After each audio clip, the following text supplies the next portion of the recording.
Collapse આ એક સુંદર સાહિત્યિક પરિસરમાં આપને આવકારીએ છીએ. અહીંયા વિશ્વભરના પુસ્તક ઉપલબ્ધ છે. એ પુસ્તક જેમના થકી લખાયું છે એ પેન, વિશિષ્ટ પેનનું કલેક્શન પણ અહીંયા ઉપસ્થિત છે. એ પુસ્તક અને પેનને કોઈ સારા સ્ટેન્ડમાં સારી રીતે મૂકવું હોય તો ગિફ્ટ આર્ટિકલ્સ પણ ઉપલબ્ધ છે. અને પુસ્તક બહુ જ ગમી ગયું હોય અને આર્ટ એન્ડ ક્રાફ્ટની ગિફ્ટ તમારે લેખકને આપવી હોય તો એ પણ અહીંયા ઉપલબ્ધ છે. અને આપ સૌ સુજ્ઞજનો તો ઉપલબ્ધ છે છો જ, એટલે આપ સૌને ફરી એકવાર આવકારીએ છીએ. આજે સુયોગ એવો રચાયો છે કે ગુજરાતી ભાષાના બે, એક પ્રસ્થાપિત અને બીજા પ્રસ્થાપિત થવા જઈ રહ્યા છે એવા બે વ્યક્તિ વિશેષની આપણને ઉપસ્થિતિ મળી છે. દેવાંશી જોશી, જમાવટ જે એમનો લગભગ હવે પર્યાય થઈ ગયો છે એ, અને આદરણીય નગેન્દ્ર વિજય સાહેબનો આપણે શુભેચ્છા સંદેશ માણીશું, કારણ કે નાદુરસ્ત તબિયતને કારણે એ આપણી વચ્ચે ઉપસ્થિત રહી શક્યા નથી. કાલ સાંજની ક્ષણ સુધી તેઓ અહીંયા આવવા ઉત્સુક હતા, એમની સંમતિ હતી, પણ આપણે એમની શુભકામનાઓ અહીંયા વિડીયોના માધ્યમથી ચોક્કસ માણીશું. તો પ્રત્યક્ષ દેવાંશીબેનની અને અપ્રત્યક્ષ નગેન્દ્ર વિજય સાહેબની હાજરીને તાળીઓના સન્માન સાથે આવકારીએ. અને ઓફકોર્સ આજના વરરાજા મોરારી બાપુના શબ્દોમાં કહીએ તો ઉત્સવ મૂર્તિ લલિતભાઈને પણ ખૂબ તાળીઓના સન્માન સાથે આવકારીએ. તો આજના કાર્યક્રમનો પ્રારંભ કરીએ પહેલા એક એવા વ્યક્તિને યાદ કરવા છે કે જેમણે ગુજરાતી ભાષાનો પહેલો નિબંધ લખેલો, મંડળી મળવાથી થતા લાભ, અને ગુજરાતી ભાષાનો છેલ્લો નિબંધ જેમણે લખ્યો છે એ લલિત ખંભાએતા અહીંયા ઉપસ્થિત છે. એટલે આપણે આખી યાત્રા પૂરી કરવી છે. અને મજાની વાત એ છે કે નર્મદે કલમને ખોળે માથું મૂક્યું હતું અને લલિત ખંભાએતાએ કોલમને ખોળે માથું મૂક્યું છે. તો આજે પ્રવાસ નિબંધના પુસ્તકનું વિમોચન છે, એટલે આપણે પણ પલાઠીમાં પ્રવાસ કરવો છે અને યાત્રાને આરંભી છે. ત્યારે આ કાર્યક્રમના ઉઘાડ અને ઉપાડ માટે એક એવા સન્માનનીય વ્યક્તિ આપણે ઉપસ્થિત ધ્યાનીને મંચ પર આવવા માટે હું વિનંતી કરું છું અને આજના આ કાર્યક્રમની ભૂમિકા કરશે. આપણે ધ્યાનીને વિનંતી કરીએ કે આજના કાર્યક્રમ વિશે બે શબ્દ કહે. અત્યાર સુધીમાં મેં કરેલા જે બે પ્રવાસો છે જે મને ટોટલી યાદ છે અત્યાર સુધીમાં. સૌથી પહેલો કરેલો હિમાચલનો પ્રવાસ. ત્યાં પ્રવાસિક સ્થળો જે મેં જોયેલા છે એ છે એક વોટરફોલ હિમાચલથી પડતો, કાંગડાનો કિલ્લો, વોર મેમોરિયલ અને ટી ગાર્ડન. બીજો પ્રવાસ છે કલકત્તાનો. ત્યાં અમે સૌથી પહેલા કલકત્તાની એક નાની હોટલમાં રોકાયેલા.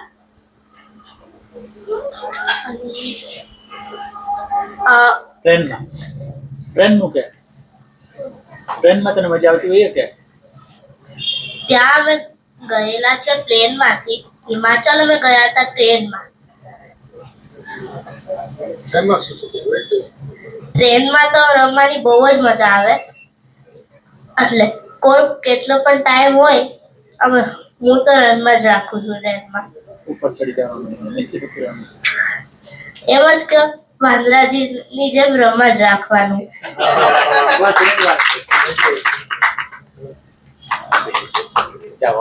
Thank you very much. Lalitbhai કહે છે કે જાઓ હવે રમો. તો આભાર ખૂબ ખૂબ. લલિતભાઈની દીકરી તેઓ છે અને એમની વાત એમણે પ્રસ્તુત કરી. લલિતભાઈની એક બીજી વિશેષ વાત મને ગમે છે કે કંઈ પણ લખે, કંઈ પણ બોલે, નિસ્બતથી બોલે અને બહુ સ્પષ્ટ હોય છે કે એમણે આ કહેવું છે, આ લખવું છે. સુરેશ દલાલના શબ્દો સાથે હવે પછીના વક્તા તરફ જવું છે. એમણે લખવાની પ્રિસ્ક્રિપ્શન લખી છે. પૂર્વ શરત શું છે લખવા માટે? કે લખવું હોય તો શું કરવું જોઈએ સર્જકે?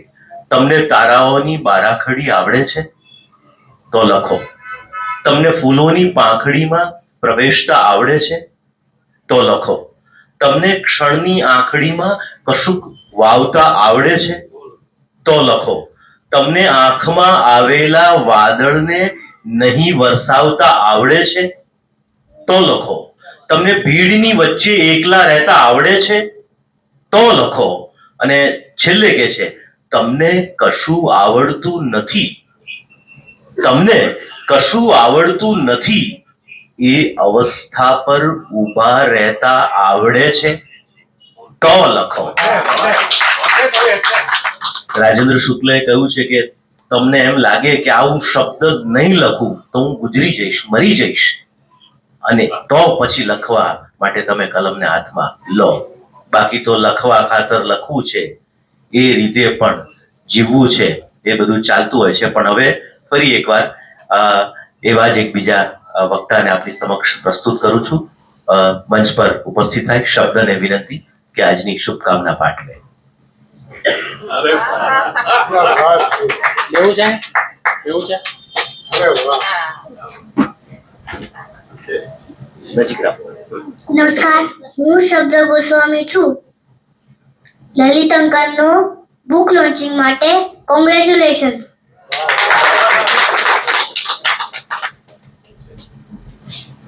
આ બુક પ્રવાસની છે.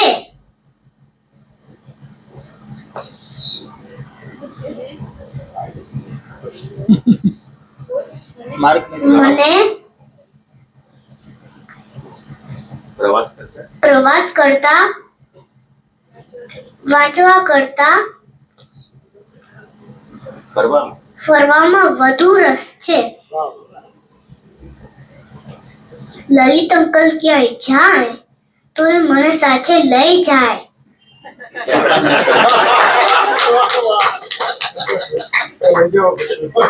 હું એક ગઝલ રજૂ કરું છું. ડગુ મગુ કે દંડવત ના થાતી ભાષા. ડગુ મગુ કે દંડવત ના થાતી ભાષા. હોકારા પડકારા કરતી ગાતી ભાષા. હોકારા પડકારા કરતી ગાતી ભાષા. હું બોલું તો ભાભળ ભૂતી ફૂલ ભરેલી. હું બોલું તો ભાભળ ભૂતી ફૂલ ભરેલી. તું બોલે તો આ કેવી શરમાતી ભાષા. પ્રેમ નામના પ્રદેશની મીઠી મધમાતી. પ્રેમ નામના પ્રદેશની મીઠી મધમાતી. આખી દુનિયાને કેવી સમજાતી ભાષા. દલપતના ડાપણે દાઢે વળગાડીને. દલપતના ડાપણને દાઢે વળગાડીને નર્મદના જુસ્સા જેવી જજબાતી ભાષા.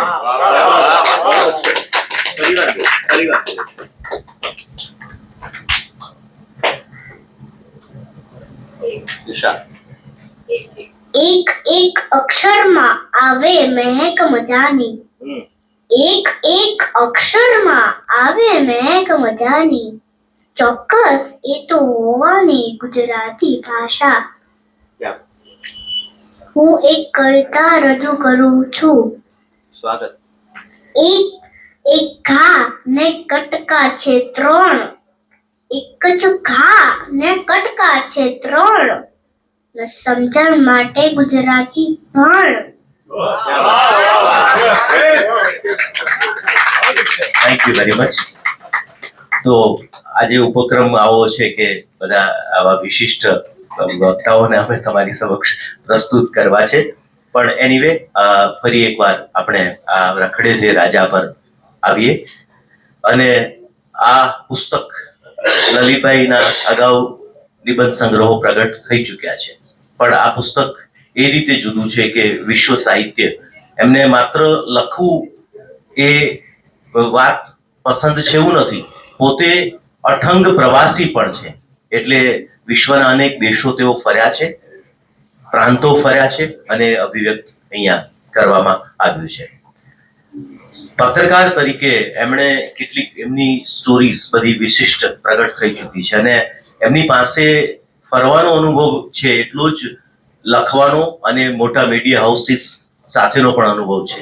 સંદેશ સાથે પણ કામ કરી ચૂક્યા છે, ગુજરાત સમાચાર સાથે પણ કામ કરી ચૂક્યા છે અને અત્યારે દિવ્ય ભાસ્કરમાં મેગેઝિન એડિટર તરીકે તેઓ કાર્યરત છે. એનીવે, પણ હવે આજે આપણી વચ્ચે એક એવો ચહેરો ઉપસ્થિત છે જે પોતે ખૂબ વ્યસ્ત છે અને એ કેટલા વ્યસ્ત છે એ એમના અઢળક ફોલોઅર્સને ખબર છે. દેવાંગી જોશી આજે, માફ કરશો, દેવાંશી જોશી આજે આપણી વચ્ચે ઉપસ્થિત છે. એકવાર એમને ખૂબ તાળીઓથી આવકારીએ. આમ તો માઇક્રો બાયોલોજીમાં એમણે અભ્યાસ કર્યો છે એટલે કોઈ પણ મુદ્દામાં માઇક્રો સુધી પહોંચવાની એમની ટેવ હોય એ બહુ સ્વાભાવિક છે.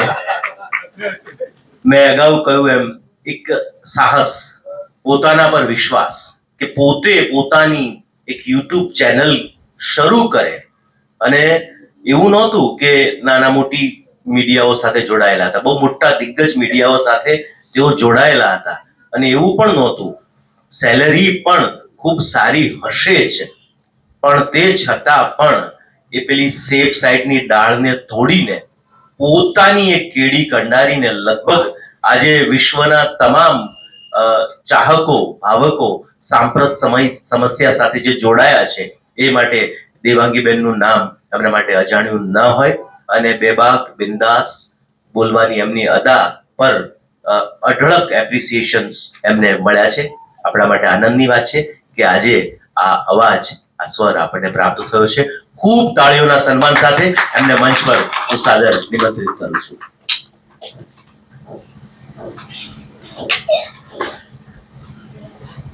બધાને મેં જ્યારે આવવાનું થયું ત્યારે લલિતભાઈએ મને જે વિષય સજેસ્ટ કર્યો હતો એટલે મેં કહ્યું કે હું આખું પુસ્તક વાંચી લઈશ.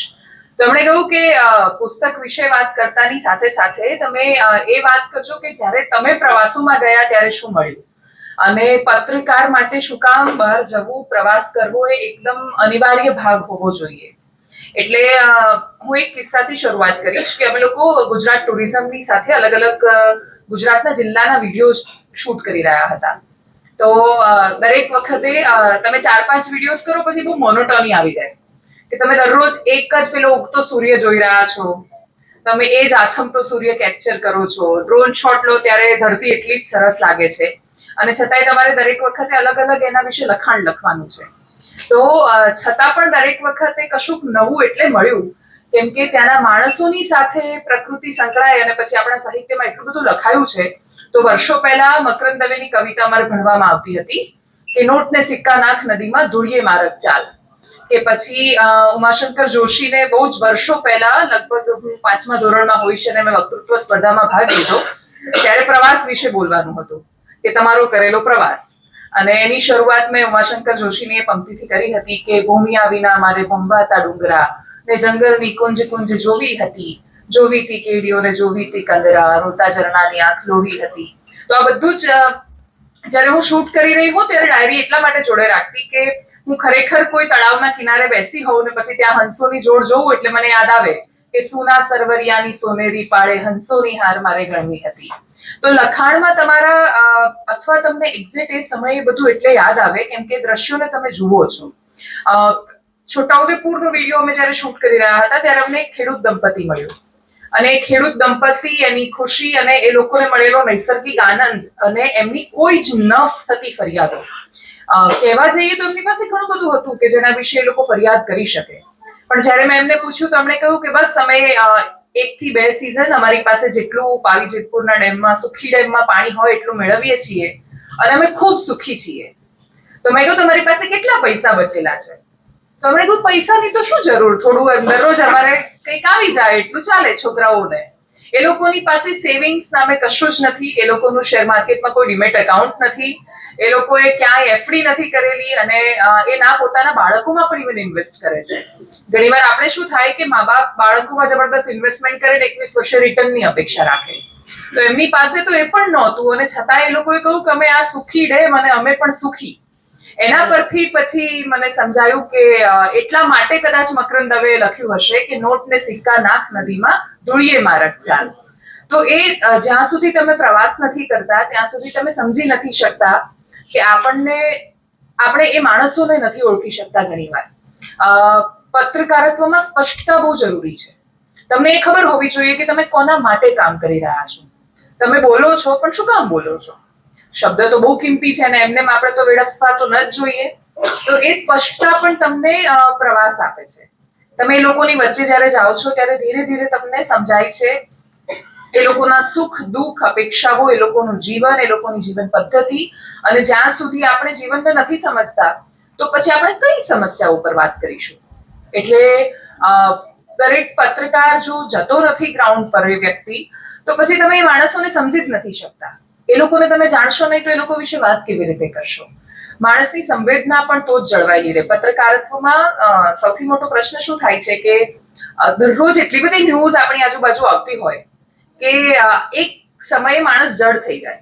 એટલે આપણે ઉદાહરણ તરીકે આપણે ટોલરન્સ પાવર છે. એટલે તક્ષશિલાની ઘટના બની 2019માં, તો આપણને બધાને જબરદસ્ત પીડા લાગી. આપણે એ બાળકોને જોયા, આપણને જબરદસ્ત આઘાત લાગ્યો. એના પછી ન માત્ર ગુજરાતમાં, આખા દેશમાં આપણે એટલી બધી ઘટનાઓ જોઈ પણ આપણને બહુ વિશેષ અસર ન થઈ. શું કામ? કેમ કે આપણે એટલી હદ સુધી એ નિયતિની ક્રૂરતા જોઈ ચૂક્યા હતા, આપણે એ બાળકોને જોયા હતા, અને એટલે જ આપણે આપણી અંદર સંવેદના પત્રકારો કેવી રીતે જીવતી રાખી શકે એ સૌથી મોટો પડકાર છે. પત્રકારો માટે સૌથી મોટો પડકાર છે એકદમ સામાન્ય અને સંવેદનશીલ માણસ બની રહેવાનો. અમદાવાદમાં જ છે મોટા ભાગનું મીડિયા, બધા મીડિયા હાઉસીસ અહીંયા છે. ગાંધીનગરનું રિપોર્ટિંગ કરે છે પત્રકારો.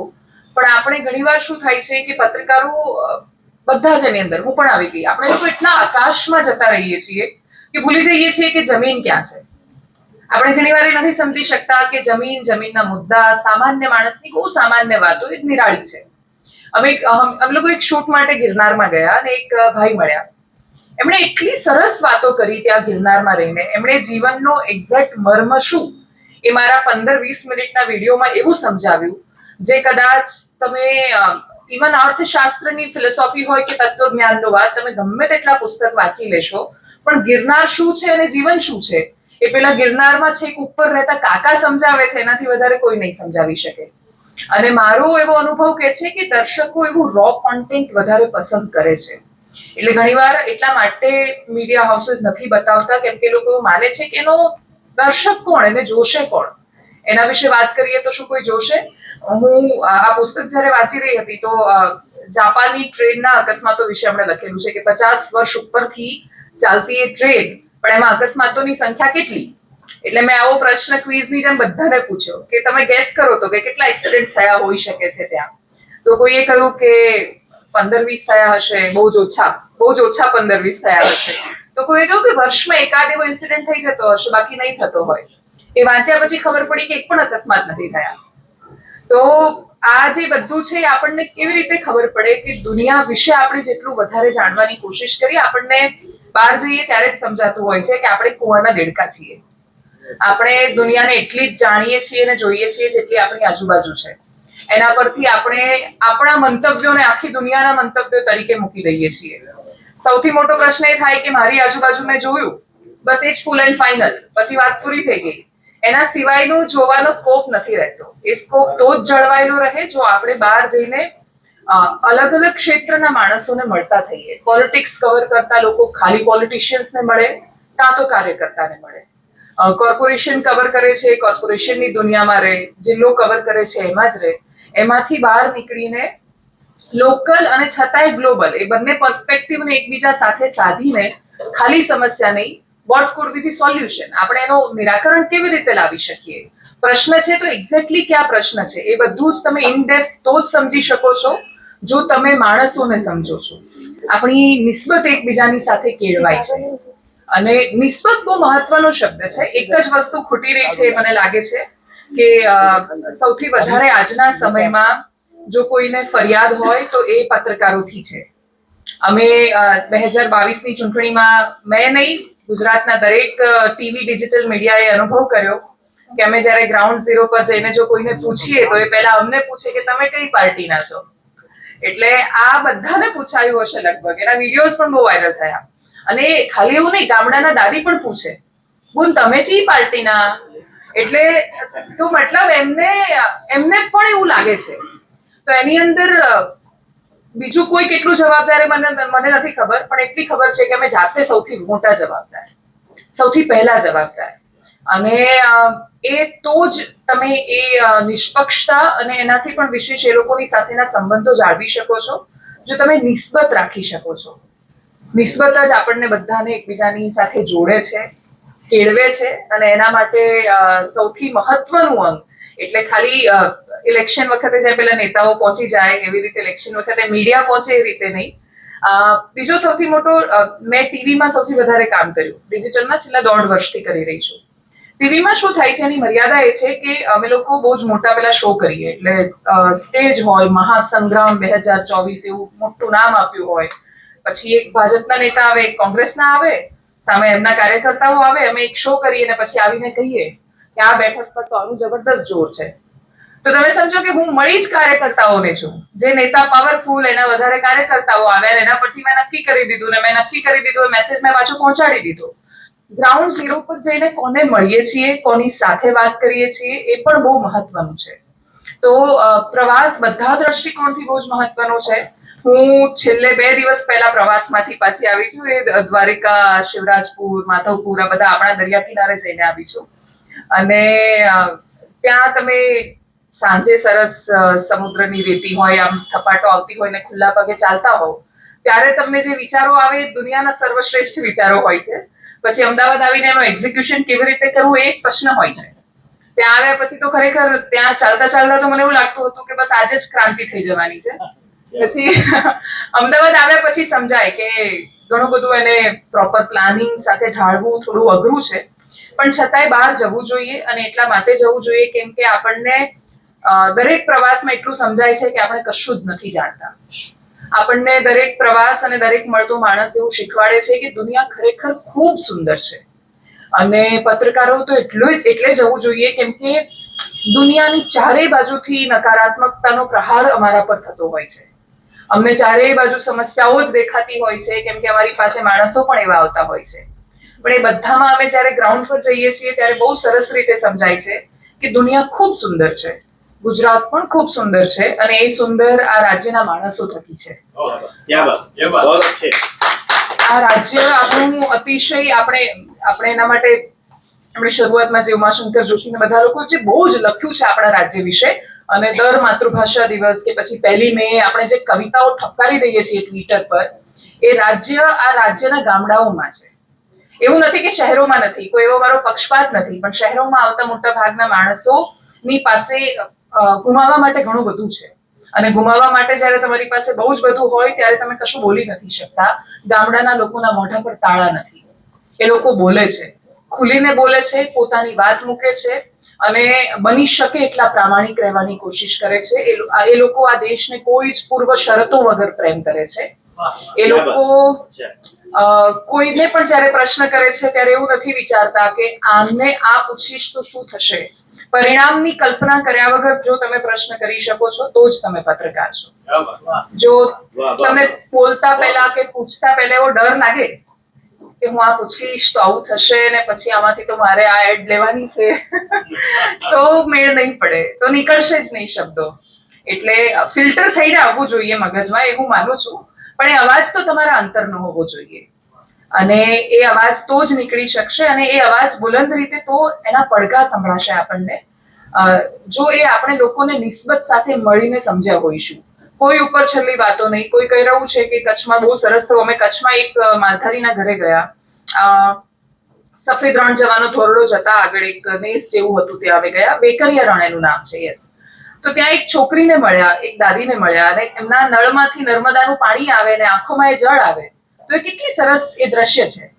અને એટલું સુંદર આપણને તો દેખાય અથવા એ વાતો આપણને તો સમજાય જો આપણે સમજીએ કે ગાંધીનગરમાં તો લોકો આરામથી કહી શકે છે કે કચ્છ સુધી પાણી પહોંચાડ્યું, પણ એ પાણી જ્યારે પહોંચ્યું ત્યારે એ લોકોને શું અહેસાસ થયો, એ સુંદર વાત આપણે એમને તો જ સમજાવી શકીએ છીએ જો આપણે એ લોકોની વચ્ચે જઈએ છીએ. તો એટલી સુંદર તસવીર અમે કચ્છની પણ બતાવી કે જ્યાં એ લોકોને જીવન મળ્યું પાણીના સ્વરૂપે, કેમ કે નર્મદા ત્યાં પહોંચી. અમે છોટાઉદેપુરનો હાફેશ્વર ને તુરખેડાનો એ વિસ્તાર પણ જોયો કે જ્યાંથી નર્મદા ગુજરાતમાં પ્રવેશ કરે છે અને છતાંય 7મા 8મા ધોરણની છોકરીઓ બેડા લઈને કિલોમીટર દૂર જાય છે. એની આંખોની સામે નર્મદા છે, એની આંખોમાં નર્મદા છે, કેમ કે એને નથી મળતું પાણી. તો આ બધા જ દ્રશ્યો છે ને આ સમાંતરે છે. બંને આપણા જ રાજ્ય છે, બંને આપણા જ રાજ્યની હકીકત છે. એક દ્રશ્ય જેટલું પીડાદાયક છે, બીજું દ્રશ્ય એટલું જ સુખદાયક છે. પણ આ બંને તમે તો જ બતાવી શકો છો જો તમે બંને જગ્યાએ જઈને એને સમજવાની કોશિશ કરો છો. તો બની શકે એટલો આપણે પ્રવાસ કરીએ, પ્રવાસ થકી આપણે આપણી જાતને વધારે પામીએ અને આપણે દરરોજ એ અહેસાસ કરીએ. એટલે હું સવારે જાગું ત્યારે હંમેશા એવું યાદ રાખું, જાગીએ તો ટેન્શન હોય ને કે હવે આજે આ કરવાનું છે, આ કરવાનું છે, શું કરીશું. તો આપણે યાદ રાખવું પડે કે એ ઈશ્વરનો જ આપણે અંશ છીએ, તો આપણે બહુ જ શક્તિશાળી છીએ. અને રાત્રે સૂઈ જઈએ ત્યારે યાદ રાખવું પડે કે આપણે અંશ માત્ર છીએ. એટલે લઘુતા ગ્રંથિ ને ગુરુતા ગ્રંથિ બંનેમાંથી બચીને એક સમ્યક જીવન તો જ જીવી શકીએ છીએ જો આપણે દરરોજ નવા માણસોને મળીને એમને જાણવાની અને સમજવાની કોશિશ કરીએ છીએ. તો આપણે બધા જ દરરોજ એવા પ્રયત્નો કરતા થઈએ, આ રાજ્ય અને દેશ ને દુનિયાને વધારે સમજીએ એવી અપેક્ષા. Thank you. Thank you very much Devanshi બેન. એમના શબ્દમાં એક રણકો અને એમાં સચ્ચાઈ ભારોભાર વ્યક્ત થતી હોય છે. અને મજાની વાત એ છે કે દેવાંશી બેન માત્ર કેટલાકને એવી છબી છે કે અમુક સબ્જેક્ટનું જે પત્રકારત્વ કરે છે તો એમનું જ્ઞાન છે, પણ મેઘાણીને પણ વાંચે છે, ઉમાશંકરને પણ વાંચે છે, સાયન્સ પણ વાંચે છે, સોશિયલ બધું જ વાંચે છે, સમજે છે. એટલે એક આ પ્રકારના પત્રકારત્વનું જ્યારે એક ખાલી ખૂણો દેખાય છે ત્યારે એક આવો સ્વર આવે એનો આનંદ છે. ખૂબ તાળીઓના અભિવાદન અને સન્માન સાથે આપણે આવકારીએ. જ્યારે લલિતભાઈ સાથે આ નામ એમણે કહ્યું કે તેઓ આવવાના છે ત્યારે એક વ્યક્તિએ વાત કરેલી કે લલિતભાઈને જ કદાચ ફેસબુકમાં લખ્યું છે કે તમારો ઇન્ટરવ્યુ આમાં આવી ચૂક્યો છે. આમ અહોભાવથી એમણે કહ્યું કે દેવાંશી બેનના ટોક શોમાં તમારો ઇન્ટરવ્યુ આવી ચૂક્યો છે. એટલે મોટામાં મોટી સેલિબ્રિટી પણ એમના ટોક શોમાં આવીને ગૌરવ અનુભવે એ પ્રકારનો, અને હોમવર્ક સાથે સીધા બેસી જઈ એટલે તૈયાર થઈને તો બેસે જ છે, પણ તૈયારી કરીને પણ બેસે છે. તો અહીંયા ખુરશી 3-4 ખાલી છે. આદરણીય મનીષ મહેતા સાહેબ અહીંયા ઉપસ્થિત છે, ડિજિટલના હેડ. એમને વિનંતી. દીપક સોલિયા સાહેબ અહીંયા ઉપસ્થિત છે. આપના માટે નામ નથી લખ્યું, દીપક સોલિયા, પણ આપની જ ખુરશી છે. હર્ષ મેસવાણિયાને પણ વિનંતી કે આપ પણ અહીંયા ઉપસ્થિત છો તો પધારો. પ્લીઝ આવો મનીષભાઈ. મિર્ઝા સાહેબને અમે આવકારીએ છીએ. ગુજરાતી સાહિત્ય પરિષદના મહામંત્રી શ્રી સમીરભાઈ ભટ્ટને પણ આવકારીએ છીએ. શિક્ષણ વિભાગના અમીન સાહેબ અહીંયા ઉપસ્થિત છે, એમને પણ આવકારીએ છીએ. રાજભાસ્કરને પણ આવકારીએ છીએ. જેનું નામ નથી બોલ્યો એમને પણ આવકારીએ છીએ. સોઢા સાહેબ, તમારું નામ મનમાં છે મારા, એટલે હું બોલતો નથી. પણ હવે જે પ્રસંગના સાક્ષી બનવા માટે આપ અહીં ઉપસ્થિત છો એ ક્ષણને આપણે વધાવીશું. રખડે તે મહારાજા એના વિમોચનની ક્ષણને આપણે ઉદ્ઘાટિત કરીશું. રોનકભાઈને વિનંતી કે પુસ્તક વિમોચન માટે પુસ્તક અહીં ઉપસ્થિત કરે, અને સાથે સાથે હું રોનકભાઈને પણ અહીંયા મંચ પર ઉપસ્થિત થવા માટે વિનંતી કરું છું. લલિતભાઈને ગુજરાત સરકારનો યુવા ગૌરવ પુરસ્કાર ગયા વર્ષે મળી ચૂક્યો છે. સાથે સાથે લાડલી મીડિયા જે બહેનોના સંદર્ભે જે ક્રિએટિવિટી અથવા તો જે સર્જન પ્રસ્તુત થતું હોય એના સંદર્ભે નેશનલ એવોર્ડ આપતા હોય છે, એ લાડલી મીડિયા એવોર્ડ પણ એમને મળી ચૂક્યો છે. અને ગુજરાત મીડિયા હાઉસ તરફથી બેસ્ટ કોલમ રાઇટર તરીકેનો એવોર્ડ પણ મળી ચૂક્યો છે.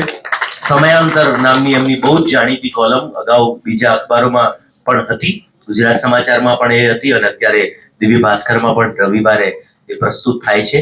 તો એમાં પણ લલિત ખંભાએતાનો એક રણકો, એક અવાજ પડકાય છે. તો હવે આપણે આ પુસ્તક વિમોચન પ્લીઝ આદરણીય દેવાંશીબેન જોશીના વરદ હસ્તે લલિતભાઈ અને રોનકભાઈને જોડાવા માટે વિનંતી છે.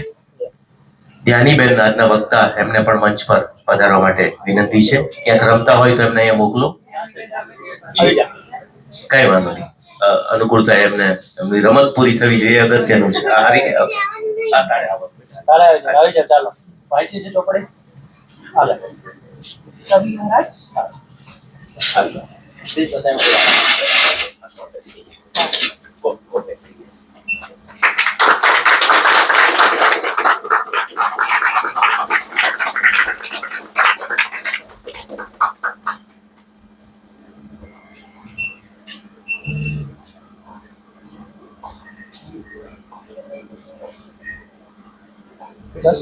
This one, sir. Where is it? Throw a bar out. Sir, we cannot.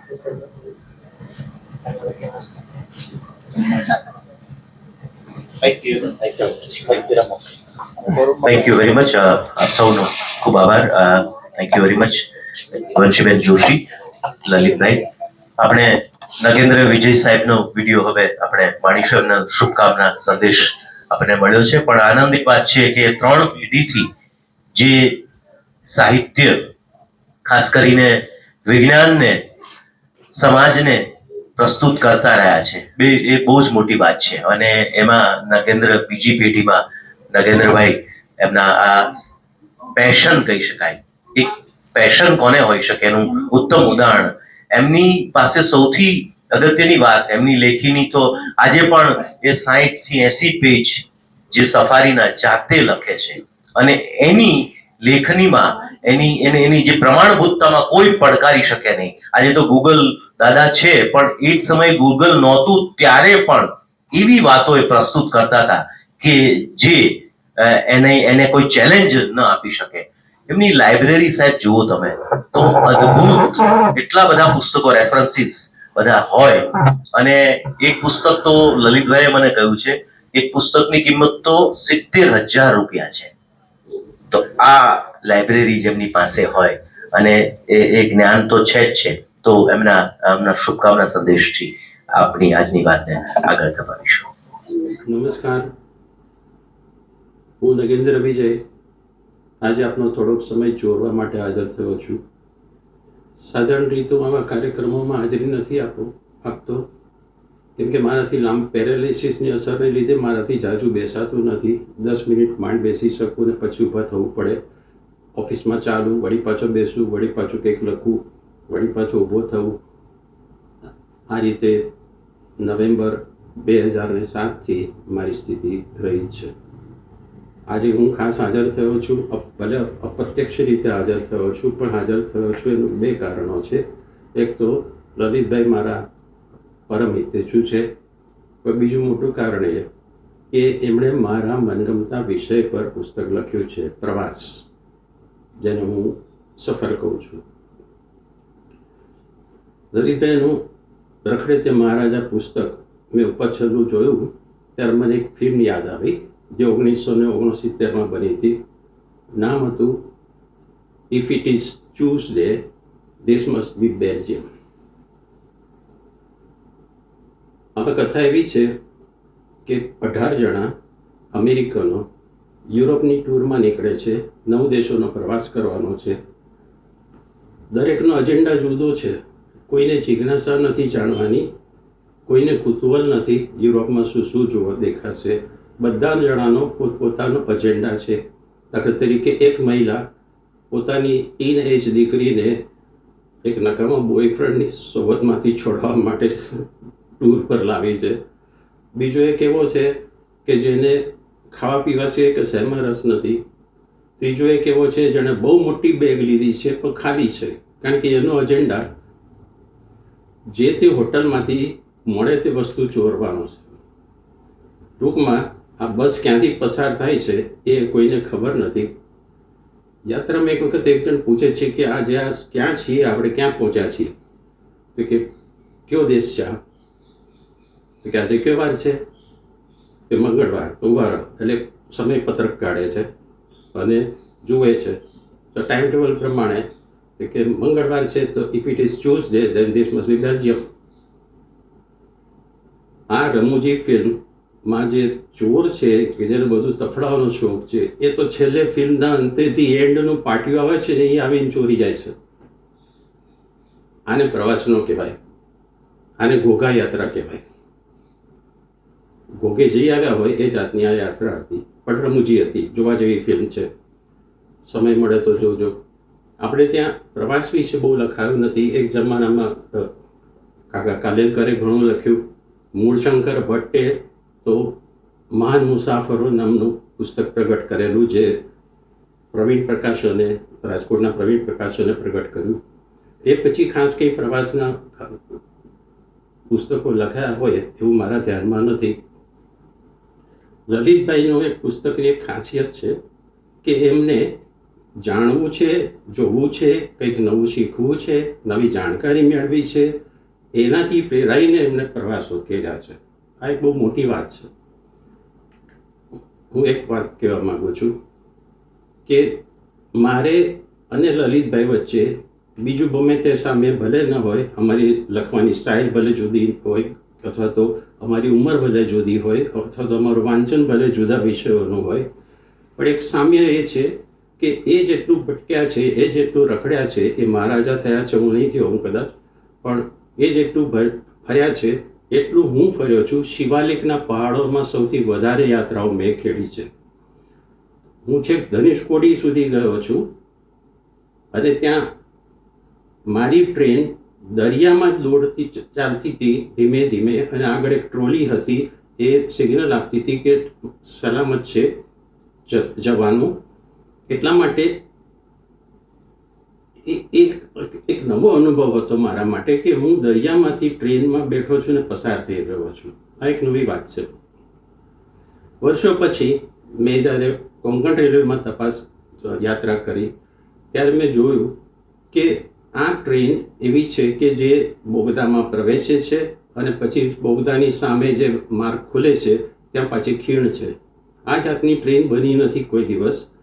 હવે જ્યારે મારા વાંચકો સમક્ષ આ વાત મૂકી ત્યારે એમણે પૂછ્યું મને કે આમાં જોવા જેવું શું છે? મેંગ્લોર જાય છે તો શું જોવા જેવું છે? મેં તો મેંગ્લોરમાં કંઈ જોવા જેવું નથી, તમે જજો, એક રાત રોકાજો, પાછા આવજો. જોવા જેવું છે એ કોંકણ રેલવે છે. એકવાર મારે દક્ષિણ ભારતમાં જવાનું થયું. મેં મુંબઈ યુનિવર્સિટીમાં રશિયન ભાષાનો ડિપ્લોમા કર્યો હતો 2 વર્ષનો, અને પછી મેં એટમિક એનર્જી વિષય પસંદ કર્યો હતો, જેની તાલીમ લેવા માટે, જેની રશિયન ભાષામાંથી અંગ્રેજીમાં અનુવાદની તાલીમ લેવા માટે મારે બેંગ્લોર જવાનું થયું, કે જ્યાં ઇન્ડિયન ઇન્સ્ટિટ્યૂટ ઓફ સાયન્સીસમાં મારો કાર્યક્રમ ગોઠવાયો હતો.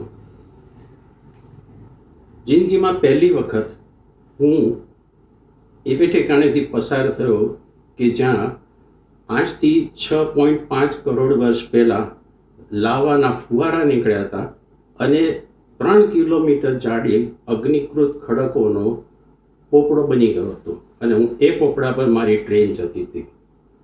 મને આશ્ચર્ય થયું કે હું એ વાતનો સાક્ષી બની રહ્યો છું કે જ્યારે આ બધું બનતું હતું, ભલે એ વખતે હું હાજર ન હતો. આ જાતના સાહસિકો અનેક પાક્યા છે, અને એમાં દાખલા તરીકે મંગો પાર્ક હતો, પછી હમ્બોલ્ટ હતો, પછી ડેવિડ લિવિંગસ્ટન હતો, માર્કો પોલો હતો, યુએન સાંગ હતો. આ બધાથી બેગડો એક જેમ્સ કુક પણ હતો. જેમ્સ કુકને એક કહેવામાં આવ્યું હતું કે તમારે શુક્રની યુતિ જોવા માટે દક્ષિણ ગોળાર્ધમાં જવાનું છે, પણ એ વખતે એક માન્યતા હતી કે ઉત્તરમાં બધા ખંડો ભેગા થયા છે, તો એને બેલેન્સિંગ કરવા માટે દક્ષિણમાં બી એક ખંડ હોવો જોઈએ. અને યુતિ તો જોઈ, પણ એને ઓસ્ટ્રેલિયા શોધી કાઢ્યો. આ એક અદ્ભુત બનાવ હતો. પણ હું આપને એ કહેવા માગું છું કે આ દુનિયા કેવી છે એનો નકશો કેવો છે, એ બધાનું જો આપણને આજે જ્ઞાન મળ્યું હોય તો આ પ્રવાસીઓને આભારી છે. આપણે ત્યાં ભારતનો નકશો અત્યારે આપણને એટલાસમાં જોવા મળે છે. જ્યારે આપણા અવકાશયાત્રી રાકેશ શર્મા અંતરિક્ષમાં ગયા ત્યારે ઇન્દિરાએ એમને પૂછ્યું કે ऊपर से भारत कैसा दिखता है, તેમણે એમ કહ્યું કે बिना झिझक कह सकता हूँ कि सारे जहां से अच्छा. પણ આપને એક વાત ખબર છે, ભારત કેવું છે એનો પત્તો લગાવવાને 50 વર્ષ લાગ્યા હતા. ધ ગ્રેટ આર્ક નામનો એક જીઓડેસિક પ્રોજેક્ટ હાથ ધરવામાં આવ્યો હતો 1900માં. આ પ્રોજેક્ટ 50 વર્ષે પૂરો થયો. ભારતના ખૂણે ખૂણામાં ફરી વળ્યા, થિયોડેલાઇટ મૂક્યું, થિયોડેલાઇટ મીનાક્ષી મંદિર પર પણ મૂક્યું, અને જ્યાં જઈ નહોતું શકાતું ત્યાં આપણે પંડિતોને મોકલ્યા. હવે એમાં એક પંડિત હતા નયનસિંહ રાવત. ઘણા બધા હતા પણ અત્યારે નયનસિંહ રાવતની વાત કરું. નયનસિંહ રાવત લદ્દાખ, તિબેટ, નેપાળ બધે ગયા, જે પ્રતિબંધિત વિસ્તાર હતો. પગપાળા ચાલી અને એમણે 31,60,000 ડગલા ભર્યા, એટલે કે કુલ 2,530 કિલોમીટર ચાલ્યા. ખિસ્સામાં લખોટીઓ રાખતા, એ ગણતા જતા, માળા ફેરવતા, એનાથી પણ ગણતા જતા, અને છેવટે 50 વર્ષે આપણને ખબર પડી કે ભારત ખરેખર કેવું છે, ભારતનો આકાર કેવો છે. એ પહેલાં ટોલેમી એને બધા નકશા બનાવ્યા હતા, એનો કંઈ અર્થ નહોતું. લલિતભાઈએ આ પ્રવાસો જે ખેડ્યા એમાં પહેલું પુસ્તક જે એમણે કહ્યું તે રખડે તે રાજા હતું. એ બધા નાના નાના ટુકડાઓ ઘણા છે. આ પુસ્તકમાં સારું એવું વિવરણ કરેલું છે. પણ એક વસ્તુ છે કે આપણે ત્યાં આ જાતના પ્રવાસો યોજાતા નથી. વર્ષો પહેલાં હું તમને એક વાત કહેવા માગું છું કે વર્ષો પહેલાં એક ટ્રાવેલ એજન્સી હતી, એના મારા મિત્ર હતા. મને મળ્યા ત્યારે એ વખતે મારું ફ્લેશ મેગેઝિન ચાલતું હતું. એમનો એક નકશો જોયો. મેં કીધું આ નવો નકશો છે એ વોટરલૂ તરફ જાય છે, તો તમે તમારા વાંચકોને કહો છો, યાત્રીઓને કહો છો ખરા કે અહીં નેપોલિયન હાર્યો હતો, પરાજિત થયા બાદ પકડાયો હતો, અને પછી એની બાકીની જિંદગી સેન્ટ હેલેના ટાપુ પર વીતી હતી. મને કે આ બધામાં કોઈને કંઈ રસ નથી હોતો. હું તમને એક દાખલો આપું છું. હું એમને ગ્રાન્ડ કેનિયન લેવા જોવા લઈ ગયા ત્યારે એ લોકોએ મોટો ઝઘડો માંડ્યો કે આમાં ઢેફાને પથરા સિવાય જોવાનું શું છે. અમારે કહેવું પડ્યું કે આ જીઓલોજીનો એક અદ્ભુત નમૂનો છે, કે અમને કંઈ રસ નથી, તમે અમને ડિઝનીલેન્ડ ક્યારે લઈ જવાનો છો. એટલે મોટાભાગના મારા યાત્રીઓ એવા છે કે જેઓ મારી ટૂર સાથે જે મહારાજ જાય છે એની સાથે રકઝક કરતા હોય કે આજે ઢોકળા બનાવવાના છે ને આજે તો તમારે ખાંડવી બનાવવી જ પડશે. આ ઝઘડા ચાલતા હોય અમારે ત્યાં, એ જાતની યાત્રા હોય. બાકી મોટાભાગના લોકો ખાલી એવા હેતુસર ટૂર કરતા હોય છે કે જેથી પાછા આવીને લોકો કહી શકે કે અમે બધા ફરી આવ્યા. મને એક આશ્ચર્ય થાય છે કે તમે 23 દિવસમાં યુરોપના 9 દેશોનો પ્રવાસ કઈ રીતે ખેડી શકો? શું જાણવા મળે તમને? લલિતભાઈના પુસ્તકમાં આ બધી કમીઓ નથી. એ મને જણાઈ આવે છે કે એમને આ બધું જોવામાં માત્ર રસ નથી, એમને તરસ છે. આ તરસ એમના એક વાક્યમાં જોવા મળે છે. અને હું ખરેખર આનંદ પામી ગયો કે વર્ષો પછી કોઈકે પ્રવાસનું એક વર્ણન લખ્યું, અને ખરેખર બહુ અદ્ભુત રીતે લખ્યું છે. શૈલી જુદી છે પણ એ વાંચનીય છે. વિચાર એવો છે કે આવું જો પુસ્તક લખાતું હોય તો પછી એક પ્રોફિટેબલ બુક તરીકે પ્રગટ થવું જોઈએ, કે જેમાં રંગીન ફોટા હોય, સરસ મજાનો કાગળ વાપર્યો હોય. આ જાતના પુસ્તકો પરદેશમાં થતા હોય છે, અને આપણે ત્યાં બે પ્રકાશકો એવા છે કે જે આવા પુસ્તકો કરી શકે. પણ એ વાત આપણે ભૂલી જઈએ. મુખ્ય વાત એ છે કે લલિતભાઈએ જે કંઈ લખ્યું છે એ બધું બહુ જ સરસ વાંચનીય છે. એટલું જ નહીં પણ પુસ્તક વાંચ્યા પછી એ લલિતભાઈ જે સ્થળોએ ગયા છો એ સ્થળની મુલાકાત તમે લેજો. આ મુલાકાત તમને કંઈ ને કંઈ નવું બતાવશે. હું એક દાખલો આપું તમને કે હું કોંકણ રેલવેમાં ગયો ત્યાં સુધી મને ખબર નહોતી કે આની જીઓલોજી અદ્ભુત છે. ઘણા વખત પછી હું વાંચતો હતો એક પુસ્તક. એ પુસ્તકમાં મને જાણવા મળ્યું કે પશ્ચિમ ઘાટ જે છે એવો જ એક ઘાટ માડાગાસ્કરમાં છે. આ બે પર્વતો માડાગાસ્કર અને ભારત અને માડાગાસ્કર બંને જોડાયેલા હતા એકમેક સાથે. પછી ઝીપ ચેન જાણે ખુલતી હોય એ રીતે મોટો ચીરો પડ્યો અને પછી ભારત ઉત્તર તરફ આગળ વધ્યું અને માડાગાસ્કર દક્ષિણ તરફ ગયું.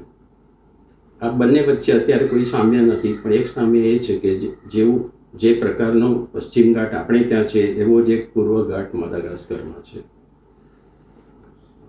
હું ઈચ્છું છું કે આ પુસ્તક ઘણા લોકો વાંચે. કેટલું વેચાશે અને કેટલું વંચાશે મને ખબર નથી, અને હું ધારું છું કે લલિતભાઈને પણ એ વાતની બહુ ચિંતા નથી, કારણ કે એમણે લખવાનું હતું માટે લખ્યું છે. પણ આ જાતના પુસ્તકો વધુ ને વધુ લખાય એવી મારી અપેક્ષા છે. અસ્તુ. રવિવારની સવારે મોટી સંખ્યામાં ઉપલબ્ધ ચાહકો, શુભેચ્છકો, સૌ કોઈનો આભાર. પાછળ સુધી અવાજ આવે છે? બિલકુલ આવે છે. જેમની પાસેથી પત્રકારત્વ શીખો છું, ફિલ્મોની વાત કરી, ફિલ્મો શીખો છું, ફિલ્મો જોતા સમજતા એવા મારા મિત્રો, સિનિયરો, મારા એડિટરો બધા ઉપલબ્ધ છે. અને વધુ આનંદની વાત એ છે કે હવે પ્રવાસમાં રખડપટ્ટી તો અનિવાર્ય અંગ છે જ. નગેન્દ્ર વિજયે જ વાત કરી છે અને દેવાંશીએ પણ એ જ વાત કરી, કારણ કે એ પોતે સતત ફરતા રહે છે અને ફરે નહીં ત્યાં સુધી એમને કંઈ નવું મળે નહીં.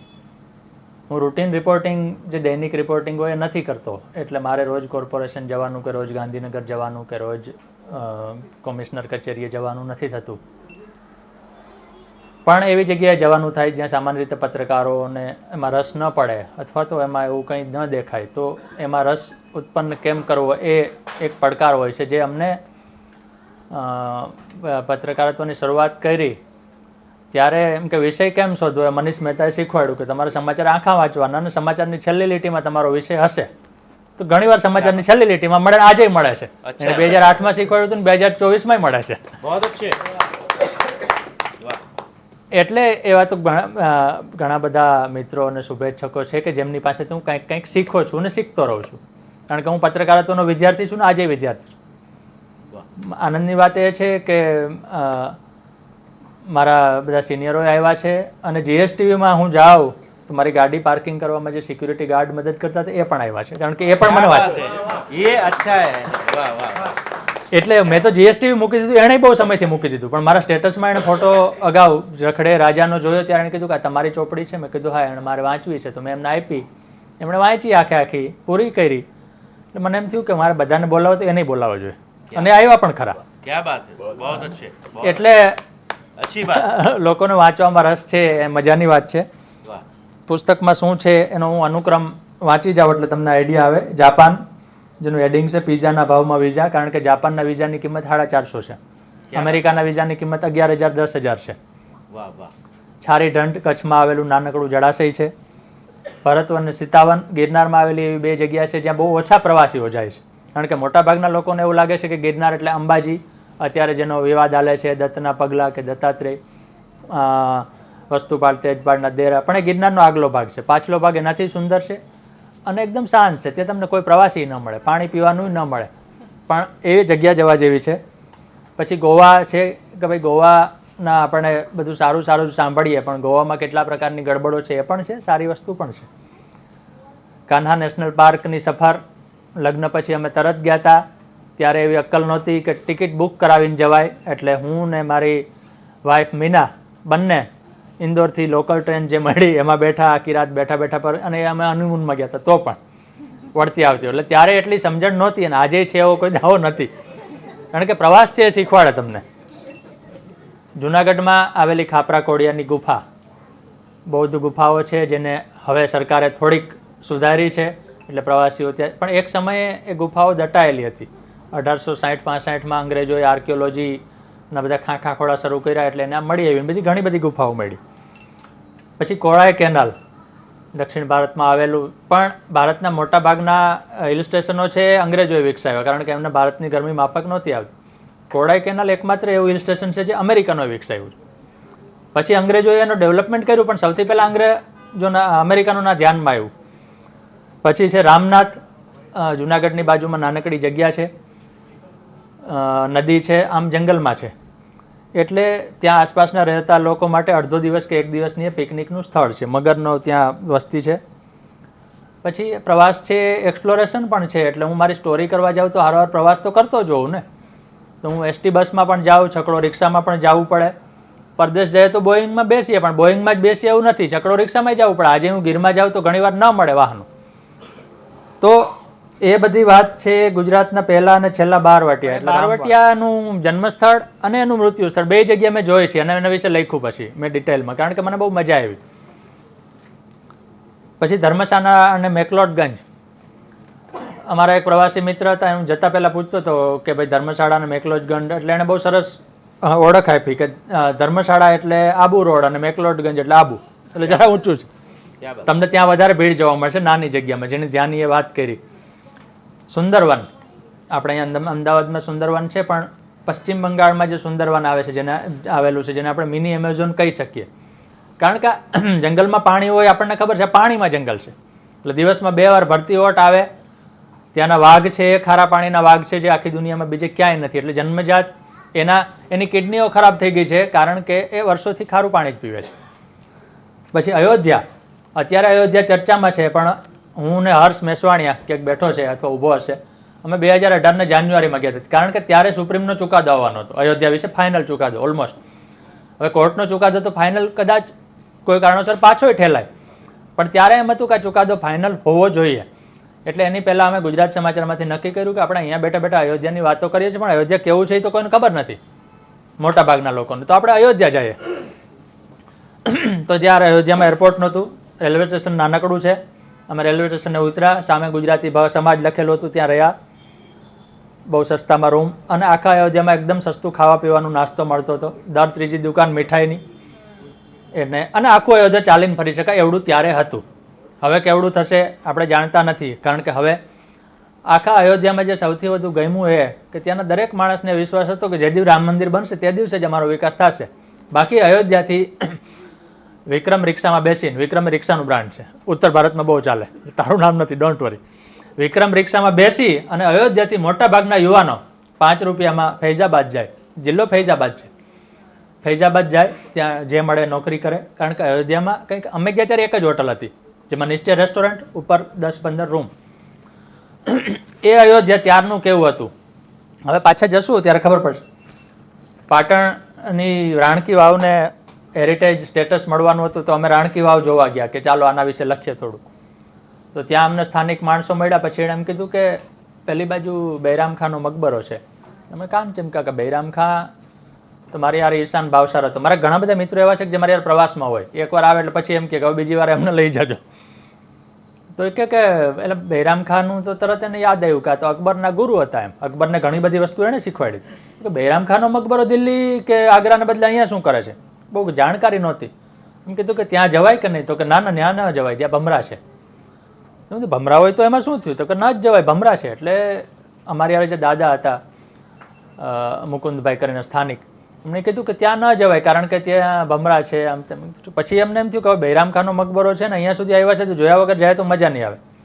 એટલે મેં દાદાને કીધું કે સારું અમે માટો મારીને આવે. પછી અમે બે નીકળ્યા, ત્યાં 3-4 કોલેજનો એક બાઇકમાં ટ્રિપલ સવારીમાં જતા, તેને પૂછ્યું કે ઓલો મકબરો ક્યાં છે, તો કે જો દેખાય, એમ દેખાતો જ. તો તમે અહીંયા જાવ છો તો ભમરાની બીક નથી લાગતી, તો કે એવું નથી, કઈડે તો કઈડે, નકર ન પણ કઈડે, એમ. તો સારું. પછી એણે અમને સાવધાન કર્યા કે તમારામાંથી કોઈ અત્તર છાંટ્યું છે સ્પ્રે, તો પેલી ભમરા છે એનાથી આકર્ષી એને હુમલો કરે. તો ઈશાને અત્તર છાંટ્યું, મેં તું દૂર રહે, અમે જાય. પછી ખબર પડી કે એપિસ ડાર્સોટા નામની મધમાખી છે, જેને એ લોકો ભમરા કહે છે.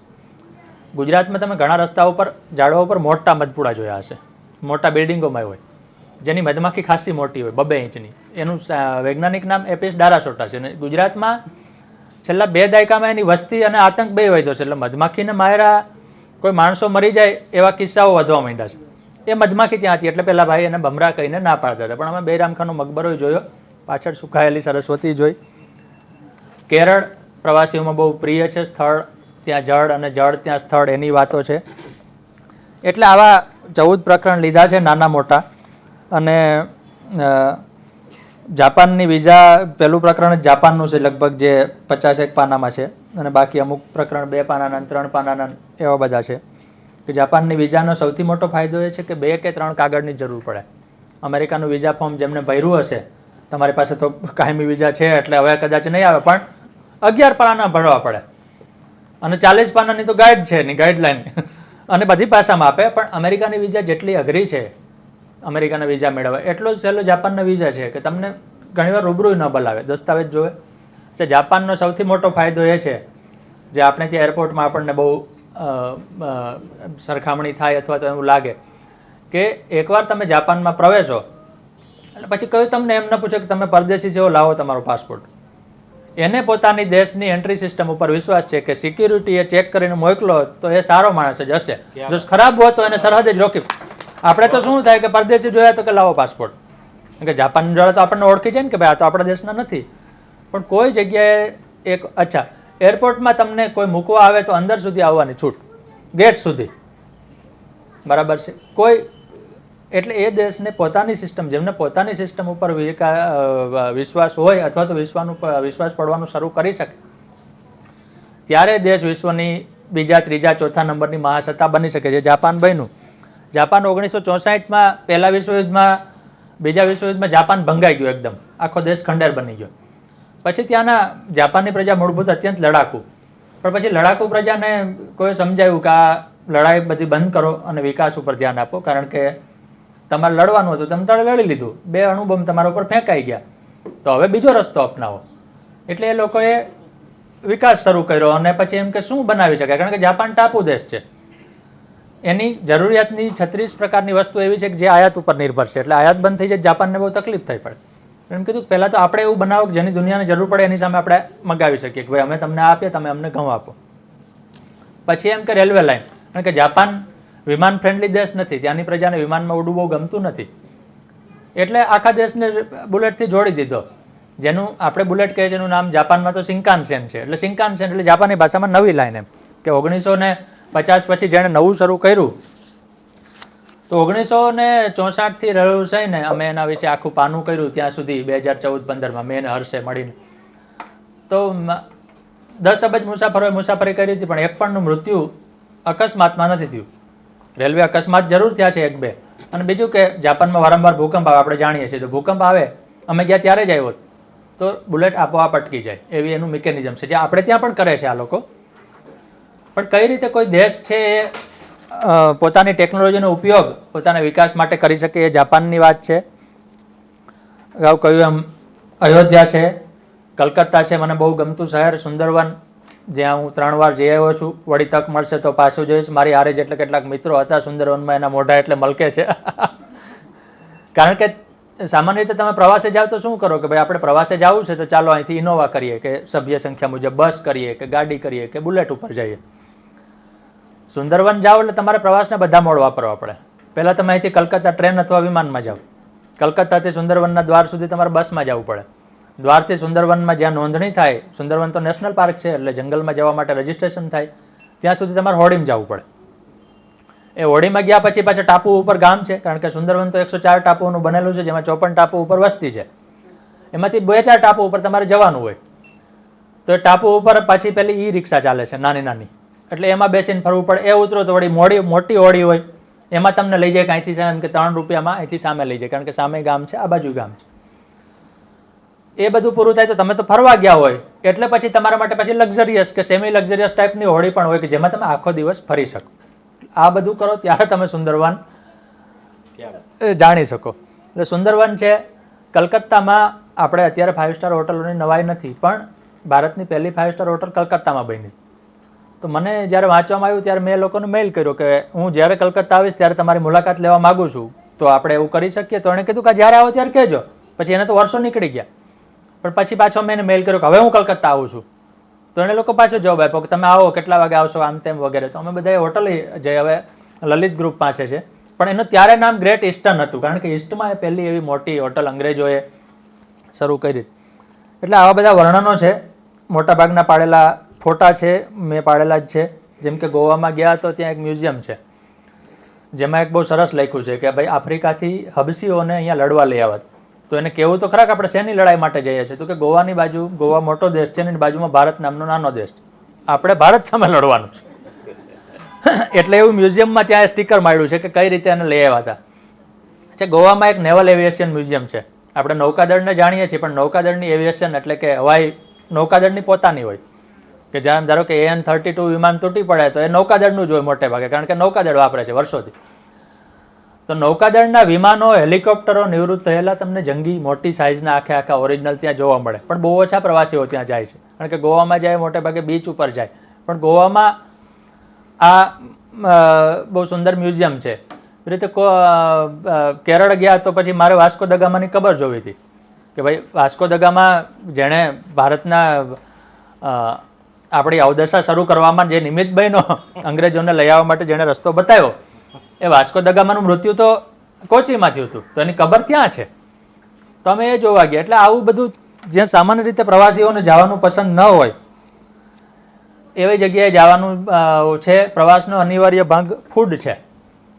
એટલે તમે ભલે બધું જ ન ખાતા હો, પણ તમે જ્યાં જાઓ છો ત્યાં તમે શું ખાઈ શકો એ બહુ મહત્વનું છે. ગોવા જનારા પ્રવાસીઓ જે એક મોટી તક ચૂકી જાય છે. માંડોવી એક્સપ્રેસ નામની એક ટ્રેન છે જે મુંબઈથી રોજ સવારે ઉપરાંત સાંજે ગોવા પહોંચાડે, અને ત્યાંથી સવારે ઉપરાંત સાંજે પહોંચાડે. એનું ફૂડ ભારતમાં શ્રેષ્ઠ મનાય છે. અહુજા કેટરિંગ નામની કંપની એ ચલાવે છે. સતત કલાકે નાસ્તો આવ્યા જ કરે, પણ અદ્ભુત નાસ્તો. તો તમે વિમાનમાં જાઓ તો ગોવા જતી ટ્રેનનો તમે નાસ્તો, અને કોંકણ રેલવેનો રૂટ, જે નગેન્દ્ર દાદાએ એમની વાત કરી કે ભાઈ કોંકણ રેલવે છે દુનિયાની સૌથી અઘરી રેલવે હતી જે ભારતીયો બાંધી. એ ગોવાથી મુંબઈ વચ્ચેનો જે પાર્ટ છે, આમ તો મેંગ્લોર સુધીનો, પણ ગોવાથી મુંબઈ તમે જાઓ તો પણ એ કોંકણ રેલવેમાંથી પસાર થાવ છો. જે પ્રવાસ વર્ણનમાં એવું હોય મોટે ભાગે કે સારી વસ્તુ લખી હોય, પણ એમાં પ્રેક્ટિકલ ટિપ્સ બહુ જરૂરી છે. જેમ કે અમે અહીંયાથી ગોવા જેવા ટ્રેનમાં બેઠા, હમસફર એક્સપ્રેસ નામની ટ્રેન, જે આખી એસી હતી, એટલે કે એના ડબ્બા બધા પેક. એમાં પેન્ટ્રી નહોતી, ત્યારે ધ્યાની નાની હતી, એટલે રોજ રાતે દૂધ પીવા જોઈએ તો આખી ટ્રેનમાં દૂધ ન મળે અને કોઈ મોટું સ્ટેશન ન આવે. તો મેં પછી એ લખ્યું કે બીજી વાર જાઓ ને તમારે બાળકો હોય તો આ લઈને જજો, કારણ કે તમારા બાળકો હેરાન થાય, તમારા પ્રવાસની મજા કઈ રીતે આવે. અચ્છા, ગોવા કોંકણ રેલવેનું જે સૌથી મોટું પાસું છે એના ખીણ અને એની ટનલો, કારણ કે સંખ્યાબંધ ટનલો જેમાંથી ટ્રેન પસાર થાય. પ્રવાસ વર્ણનમાં એ લખવાનું ચૂકાઈ જાય કે ટનલમાંથી ટ્રેન પસાર થશે, અને તમારી ટ્રેન જો ડીઝલ એન્જિનવાળી હશે તો એનો ધુવાડો તમારા ડબ્બામાં આવશે. જેને ધુમાડાની તકલીફ હોય એને મુશ્કેલી થશે. એ સંજોગોમાં તમારો ડબ્બો એસી હોય તો સરળ રહેશે. એટલે આવું જે બારીક વસ્તુઓ છે કે જે પ્રવાસમાં જતી વખતે પ્રેક્ટિકલ કામ લાગે. બાકી તમે ગૂગલ કરો કે ગોવામાં કઈ રેસ્ટોરન્ટમાં શું મળે છે, ક્યાં રહેવા જેવી જગ્યા છે, કે અમે આ વિસ્તારમાં આવ્યા છીએ, તો તમને મળવાનું. એટલે આવું બધું લખ્યું છે. જે લોકો પુસ્તકો વાંચશે એમને એમાં કદાચ રસ પડે પણ ખરા. ધન્યવાદ. Thank you very much Lalit Khambhaita સાહેબ. લલિતભાઈએ જે આ વાત કરી એ પુસ્તકના પ્રવાસના અંશની વાત કરી છે, આખા પુસ્તકની વાત નથી કરી. બીજી ઘણી આવી ઇન્ટરેસ્ટિંગ વાતો પુસ્તકમાં જ છે. એમણે અનુક્રમણિકા વાંચી, તો અનુક્રમણિકાની બાજુનું પેજ છે એ મારે વાંચવું છે. કિંમત 335, પણ આજે 300માં મળશે. પણ લલિતભાઈની એક છેલ્લી વાત મારે કહેવી છે કે એમને મેં પૂછ્યું કે તમારું ડ્રીમ શું, તો એમણે બહુ સરસ વાત કરી કે મારું જે જીવન છે ને એ સરસ રીતે અને બહુ સિમ્પલ રીતે જીવે છે. એમને કંઈ બહુ બધું એમની લાઈફસ્ટાઈલ છે એ બહુ સીધી ને સરળ છે કે હું પ્રવાસમાં જાઉં અને એના વિશે લખી શકું, અને મને કોઈ એટલો પગાર આપે તો હું બીજું કશું જ ન કરું. અને લલિતભાઈને અંગત રીતે જે જાણે છે એમને ખબર છે કે એમનું વક્તૃત્વ અને કર્તૃત્વ બંને એક સમ પર આવતું હોય છે. એમના રિસર્ચના સંદર્ભે એક વાત મારે ચોક્કસ કહેવી છે કે ચારણ કન્યા મેઘાણી સાહેબની અમર રચના આપણે પ્રસ્તુત કરીએ છીએ, પણ લલિતભાઈને એકવાર સવાલ થયો કે ચારણ કન્યા બોલીએ છીએ, પણ એમની પેઢી ક્યાં છે ચારણ કન્યાની? અને એમણે ગીરના નેસડામાં કેટલાક દિવસો ફરી અને એમની પેઢી, જે છેલ્લી પેઢી છે ચારણ કન્યાની, એ પહેલી વહેલી શોધનાર લલિત ખંભાઈતા છે. અને લલિતભાઈ પાછું કહ્યું કે હું મારા પત્ની સાથે ગયો હતો, એટલે એવું કંઈ ઉલ્લેખ કરવાની જરૂર નથી લલિતભાઈ. તમને જાણે છે કે તમે ઇતર પ્રવૃત્તિમાં માનતા નથી. પણ એમણે જે કહ્યું ને સિક્યુરિટી ગાર્ડ આજે આવ્યા છે, એટલે આ રીતે સહજતાથી લેમેન સાથે પણ એમનું જોડાણ છે. મંટો સાહેબની એક વાત કહી અને આજની સાંજે સવારને અમે સાંજે જ કાર્યક્રમમાં ટેવાયેલા એટલે સાંજે બોલાઈ જાય છે. મને વચ્ચે પેલા ભાઈ કહેતા હતા એક મિત્ર કે કેમ તમે આવ જાવ કરો છો. મેં કીધું આજે થોડો આયોજનનો ભાગરૂપે પણ મારે આ કામ કરવાનું છે, એટલે અંદર બહાર થવું પડે. આજે એવું છે લલિતભાઈ કે મારે બોલિંગ પણ કરવાની છે ને વિકેટ કીપિંગ પણ કરવાની છે. સાંજે જ એમને પાછો બીજો કાર્યક્રમ. એનીવે, પણ તો આપણે વાત કરતા હતા કે સિક્યુરિટી ગાર્ડની, તો એ આવ્યા છે. તો મંટો સાહેબની અદ્ભુત એક વાત મારે પ્રસ્તુત કરવી જોઈએ. મંટો સાહેબનું જ્યારે અવસાન થયું, શહાદત હસન મંટો, ત્યારે એક માણસ બેસે છે કે ચલો ઇધર લે લો, એટલે પેલો ઘોડાગાડીવાળો કે સાહેબ આજ ગાડી નહીં ચલેગી. અરે પણ શું વાંધો છે? ત્યારે કહે છે કે આજ અમારા મંટો નહીં રહા, આજ ગાડી નહીં ચલેગી. સાહેબ, સામાન્ય માણસને પણ જ્યારે લેખકનું અવસાન થાય, થેન્ક યુ આપની 10-12 તાળીઓ માટે. આપ સૌ ખાસ કરીને પધાર્યા, અને ખાસ કરીને દેવાંશીબેન જોશી ખૂબ વ્યસ્ત હોવા છતાં પણ આજે બહુ જ સહજતાથી આપણી વચ્ચે ઉપસ્થિત થયા. એમાં લલિતભાઈ પ્રત્યે એમની લાગણી, એના કરતાં વિશેષ પ્રવાસ પ્રત્યેની એમની લાગણી અહીંયા પ્રગટ થઈ છે. આપ સૌ લગભગ સ્વનામ ધન્ય, લગભગ દરેકના નામ ઉલ્લેખ કરી શકાય એવા બધા જ અહીંયા બેઠા છે, પાછળ ઊભા છે, બહાર કેટલાક થોડાક સહેજ બહાર નીકળી ગયા છે, વાતો કરી રહ્યા છે. બધા જ લગભગ બધા જાણીતી હસ્તીઓ છે અને એ બધા અહીંયા પધાર્યા. લલિત ખંભાયતાના વિમોચન નિમિત્તે અમે હૃદયના ઉમળકા સાથે આપનો આભાર વ્યક્ત કરીએ છીએ. Thank you very much. અહીં કાર્યક્રમ સંપન્ન કરીએ છીએ. Thank you.